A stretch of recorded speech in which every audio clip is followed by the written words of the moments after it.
আজকে কিন্তু একটা অনুষ্ঠান বাড়ি যাওয়ার জন্য পুরো রেডি, তো চলো যাওয়া যাক। তোমার দেওয়ার হবে না? বৌদি তো, বৌদি তো, বড় বৌদি, বড় বৌদি, বড় বৌদি। এই পুচুটা নাকি সম্পর্কে আমার দেওর হয়, তো আমার তো জানাই ছিল না, কারণ সম্পর্কে একটু আমি কাঁচা যায়, মানে কে আমার কে কি হয় আর আমি কাকে কি বলে ডাকবো এটা আমি খুব কনফিউজড হয়ে যাই। তো এই পুচকি দেওরের সাথে তো আমি অনেক ফটোশ্যুট করলাম, আর যেন একটুও কাঁদেনি, সবার কোলে যাচ্ছে। তারপর খেলাম একটু ঠান্ডা ঠান্ডা আম পান না, তারপর একটু ঘুরে গল্প করে খেতেই বসে পড়লাম।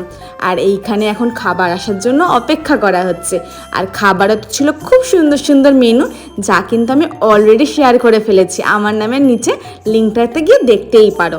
আর এখন চলো বাড়ি যাই, দুপুরে অনুষ্ঠান তো শেষ হয়েই গেছে, আর আইসক্রিমটা খেয়ে ব্লগ শেষ।